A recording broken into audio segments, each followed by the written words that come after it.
Penda a reçu une bonne gifle bien méritée de la part de l'homme qu'elle aime, de la part de son crush, Monsieur Souma. Le genre de gifle qui te fait vite fait bien faire revenir à la réalité, hein, parce qu'il faut qu'elle arrête là, Penda. Franchement, à un moment donné, faut arrêter, malgré qu'on les punit, malgré que oui, les parents ont décidé de l'envoyer au village. On a cette impression que ce n'est pas assez, hein. La punition n'est pas assez sévère. Penda n'a visiblement pas retenu la leçon, hein, puisqu'elle continuait à suivre Monsieur Souma. Elle se permet de continuer à le stalker dans la rue. C'est clair que c'était pas un hasard là, elle a l'habitude de faire ça, toujours le suivre et tout. Preuve que Penda n'a vraiment pas retenu la leçon. Après avoir gâché la vie des gens, mis en danger le mariage des gens, elle ne ressent aucun remords. Vu à quel point elle a décampé, vu comment elle est partie en courant, on espère que cette fois elle a compris la leçon et qu'elle va commencer à se méfier de Monsieur Souma et qu'elle va pas encore retourner la situation contre lui.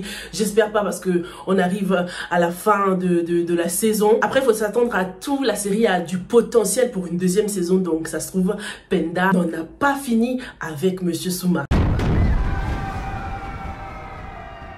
Bonjour à tous, je m'appelle Sylvia et bienvenue dans cette vidéo pour le débrief de ces 2 derniers épisodes. Au moment où je filme, il y a un petit bug avec les sous-titres de l'épisode 48, mais ça va, l'épisode se comprend dans l'ensemble, donc on va quand même en parler en attendant que les sous-titres soient réglés. Et puis une fois que je vais regarder l'épisode à nouveau, si je constate qu'il y a des détails qui m'ont échappé, je vous en parlerai dans le prochain débrief sans souci. Dans cette vidéo, je voudrais faire un petit jeu concours aussi, mais aidez-moi les gars, donnez-moi des idées. J'ai envie de vous faire gagner 4 places pour visionner les derniers épisodes de cette saison, hein. J'ai l'habitude de vous faire des quiz, hein, vous poser des questions concernant la série et tout, mais n'hésitez pas si vous avez des idées, je suis preneuse.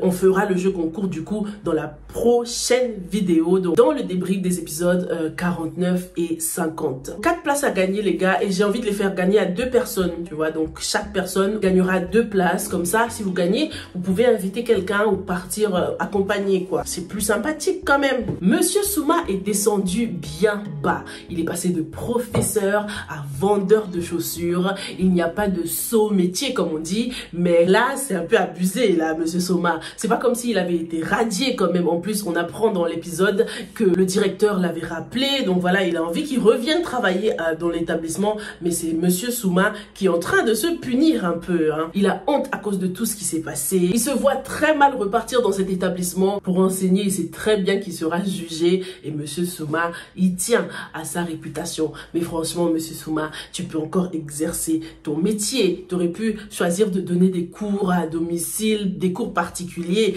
Mais de là à vouloir être vendeur de chaussures, malgré tous les diplômes que tu as, je trouve que c'est un peu abusé quand même. Il aurait pu penser à autre chose, à faire autre chose. De l'aide aux devoirs, assistant pédagogique, changer d'école. Enfin, pourquoi est-ce qu'il décide d'être aussi dur avec lui-même? On est d'accord qu'il n'a pas été radié, hein. N'hésitez pas à me corriger dans les commentaires si je me trompe. La situation des Souma s'est drôlement retournée contre Madame Souma. Maintenant, Monsieur Souma l'accuse de ne pas l'avoir fait confiance lorsque Penda l'a accusé de l'avoir enceinté et tout. Madame Souma, gentille comme tout, elle culpabilise. Non mais à un moment donné, il faut arrêter. Madame Souma a toujours été du côté de Monsieur Souma, un peu trop même, hein. Elle a toujours simplement voulu qu'il assume ses responsabilités, mais jamais elle n'avait décidé de le quitter. Lorsqu'il fallait aller chez les Diaby, elle était à ses côtés, elle lui tenait la main. Donc de quoi est-ce qu'il nous parle celui-là? Il ne faut pas oublier que même si aujourd'hui Penda n'est pas enceinte,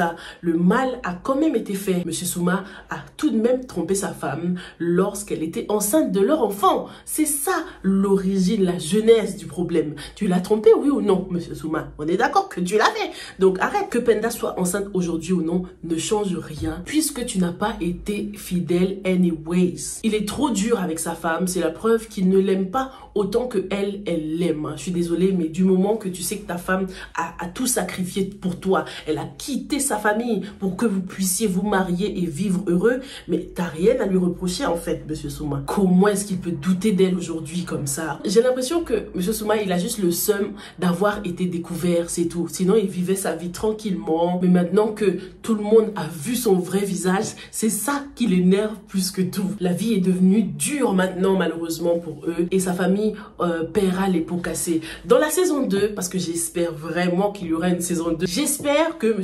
Souma deviendra un homme au foyer et que c'est sa femme, Madame Souma Oumou, qui va avoir des ambitions professionnelles. Maintenant que leur enfant aura grandi, elle va décider de reprendre le travail peut-être. Ce serait une occasion de découvrir une autre facette de ce personnage que j'aime beaucoup. Elle est douce, gentille, très aimante. Ce serait bien de la développer davantage.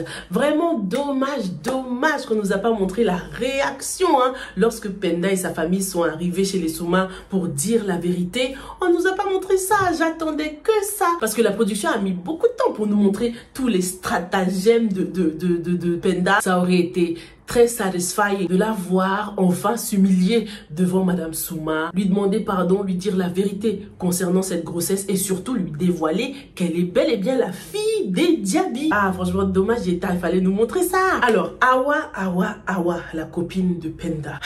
Awa, c'est quoi ton problème franchement? Awa, c'est la preuve que les jeunes sont parfois beaucoup trop influençables et qu'ils aiment tellement ce sentiment d'appartenance, d'appartenir à un groupe, d'avoir une amie, un ami. C'est tellement important pour eux parce que je comprends pas pourquoi Awa n'a toujours pas lâché Penda après ce que sa copine lui a fait subir. Elle l'a mise dans la sauce quand même avec cette histoire de Monsieur Souma. Et pourtant, Awa a tout de même accepté d'aller déposer la lettre de Khadija dans le bureau de Djibril, quoi.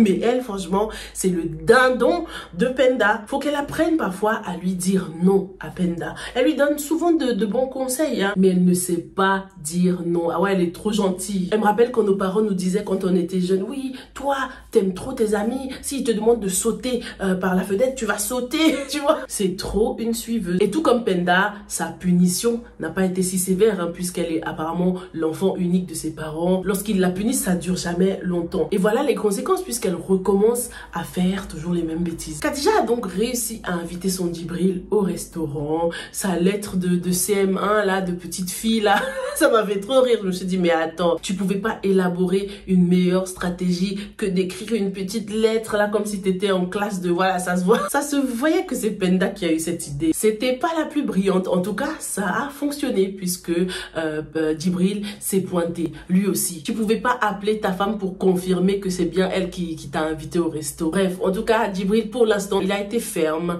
il a été direct avec elle. Un peu trop patient à mon goût parce que c'est bon, tu lui as dit une fois, deux fois que t'étais pas intéressé. Qu'est-ce que tu t'assois pour l'écouter encore là? Faut même pas donner du temps à ce genre de conversation. Surtout si t'es sûr de toi. Et surtout si tu sais que ta femme n'apprécierait pas. Sarata, heureusement, on peut toujours compter sur elle pour mettre les points sur les i. Elle lui a réservé une bonne petite surprise à Khadija. Un bon petit cadeau bien humiliant comme à son habitude, et cet épisode nous permet d'apprendre que c'est Sarata qui était derrière le sabotage de la chambre de Yaye. Je sais pas si vous l'aviez déjà capté, mais moi je pensais que c'était Ami qui avait fait ça, mais en fait avec l'aide de Sarata, apparemment c'est sa signature. Ce troisième avertissement a l'air d'avoir eu un impact sur Khadija. On a vu dans l'épisode 48 qu'elle parlait avec sa maman. J'ai pas encore compris tout ce qu'elle se disait, mais ça se voit qu'elle était atteinte quand même. On reviendra sur leur conversation une fois que les sous-titres seront mis en place. Bonne nouvelle, Bintou s'est enfin réconciliée avec sa sœur. Ça faisait plaisir.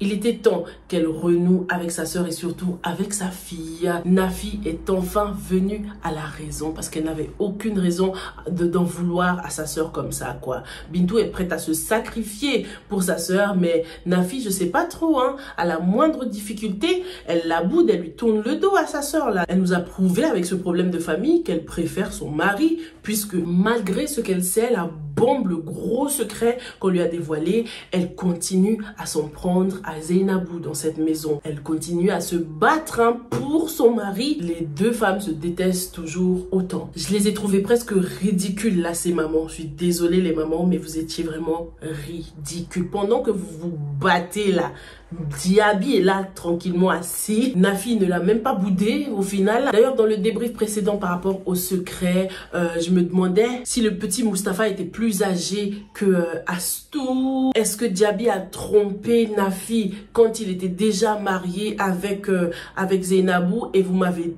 confirmé qu'en fait, ça s'est passé lorsque le petit Mustapha était encore dans le ventre de Zainabou, ce qui rend la chose vraiment pire, quoi. Donc, Diaby était déjà marié à la femme qu'il prétend aimer, à Zainabou, déjà marié à Nafi. Donc, il avait déjà 2 femmes, avec une qui était enceinte en plus, hein, Zainabou qui était enceinte. Et malgré tout ça, il est allé agresser Bintou. C'est juste incroyable. Entre Diaby et Monsieur Souma, il n'y a pas de différence, hein, parce que Souma aussi, il a trompé sa femme quand elle était enceinte. Mais au moins, Monsieur Souma, lui, est en train de payer les conséquences, là. Alors que Diaby, je trouve qu'il ne souffre pas assez. Pour le moment, sa seule souffrance, c'est d'avoir une famille divisée avec ses femmes qui se battent, ses enfants qui ne s'entendent pas. D'ailleurs, bon, on insinue que Khadija est au courant du secret, mais elle n'était pas présente hein, lorsqu'ils ont eu leur réunion de famille. Mais voilà, dommage qu'on ne nous a pas montré la réaction de Khadija lorsqu'elle a su ce que son père avait fait quand même à sa mère. J'aimerais beaucoup savoir ce qu'elle en pense hein, de tout ça. On ne sait pas encore. Elle est trop occupée à draguer le mari d'autrui. Un autre personnage qui souffre en ce moment,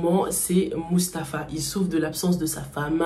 Il n'arrête pas de stalker Anta, la suivre partout, faire le gentleman, hein, lui payer ses courses juste pour passer des moments avec elle. Tout ça, c'est des prétextes pour passer des moments avec elle, discuter. Tous les moyens sont bons. Hors de question pour lui hein, de mettre sa mère à la porte, mais il essaye quand même de trouver des moyens de faire plaisir à Anta puisqu'elle compte beaucoup pour lui. J'aime beaucoup cette situation, surtout avec le cas de Nabou. D'ailleurs, parlons de ce pardon là. Elle est donc venue demander pardon à Anta, un pardon hypocrite, hein, on le sait très bien. Eux, de toute façon, on peut plus leur faire confiance hein, à Nabou et sa mère, c'est plus possible. Mais je trouve que Anta aussi avait des excuses à faire, hein, parce que elle aussi jouait double jeu. C'est parce qu'elle s'est fait tacler. Son plan n'a pas tout à fait marché. Du coup, elle a le seum aujourd'hui. Mais elle aussi aurait des excuses à faire parce qu'elle avait un plan diabolique quand même. Mais par rapport à Nabou et sa grossesse, cette histoire nous rappelle juste que même si tu es enceinte d'un homme, ça ne peut pas le retenir ou bien le faire t'aimer davantage. Parce qu'on a l'habitude avec ces histoires-là de ces femmes qui essaient de retenir un homme avec une grossesse et tout. Si Diaby passe plus de temps à vouloir reconquérir Anta en ce moment-là, alors que sa femme est enceinte, ça veut dire que même quand le bébé sera là, rien ne va changer en fait. Bien sûr, ce sera un papa aimant, mais ce n'est pas cet enfant qui va lui permettre d'aimer Nabou davantage ou plus que Anta. C'est une situation qui nous prouve également que le problème dans le couple Mustapha-Anta, ce n'était pas vraiment l'absence d'enfant, puisque malgré ce bébé à venir, on dirait que rien n'a changé pour Mustapha. Il n'est pas plus heureux ou plus admiratif de Nabou. Il continue à courir derrière Anta. Donc le problème, c'était pas les enfants, c'était et ça a toujours été la belle-mère. C'est ça leur problème en fait. Mustapha, au début de cette saison, il ne l'avouait pas à Anta, hein, mais ça se voit qu'il avait besoin d'un enfant. Ou bien est-ce que c'est pas sa mère plutôt qui avait besoin qu'il lui fasse des petits-enfants? C'est bien de vouloir des enfants, mais c'est encore mieux lorsqu'on les a avec la femme qu'on aime et pas avec la femme qu'on nous impose. Malheureusement, aujourd'hui, un petit être va naître d'une mariage avec Nabou, mais à ce rythme-là, on dirait que Nabou n'est que la mère porteuse en fait hein, de Mustapha. Le petit Mustapha a envie d'épouser Rakia. Oh, j'étais tellement heureuse lorsqu'il a prononcé ces mots, même si je trouve que c'est un tout petit peu trop rapide. Mustapha a envie d'avancer dans la vie, il a envie de se caser, il a l'air d'être un peu guéri hein, de ses blessures, mais qu'en est-il de Astou? On verra maintenant comment elle va prendre les choses. Est-ce qu'elle va accepter que son frère fasse sa vie avec quelqu'un d'autre, ou est-ce qu'elle va se dire que c'est elle qui sait, qui connaît ce qui est le mieux pour Mustapha et elle va décider de lui trouver une autre fille quoi. Comme je l'ai dit, cette série a du potentiel pour une deuxième saison. J'aimerais bien que dans la deuxième saison, Astou commence à faire la jalouse, la difficile, qu'elle devienne un peu la mère Fatoumata du petit Mustapha hein.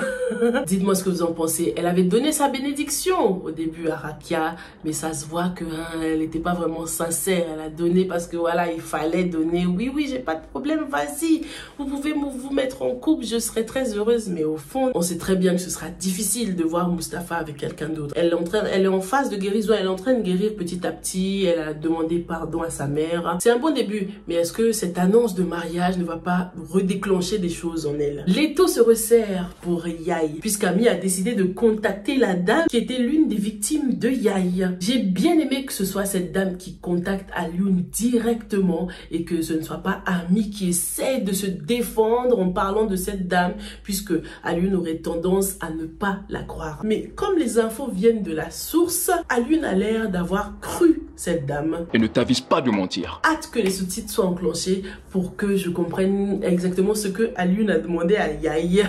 Faut même pas commencer à bégayer Yaye. De toute façon, elle est maligne. Elle serait capable de, voilà, retourner la situation, commencer à pleurer comme elle nous l'a fait la dernière fois. Là, c'était tellement crédible. En plus, je trouve que c'est beaucoup trop tôt pour qu'il commence à y avoir fire on the mountain, là, pour qu'il commence à y avoir des problèmes dans leur mariage. On aura toute une saison 2 pour la vengeance de Ami, la souffrance d'Alioune surtout. Donc je m'attends à ce que cette saison finisse avec Alioune qui réalise juste qu'il a épousé la mauvaise femme. Dites-moi ce que vous avez pensé de ces 2 épisodes. N'hésitez pas à me donner des idées de jeux concours et on se retrouve dans le prochain débrief pour le jeu concours et pour parler de la série. Stay safe and stay blessed. Bye!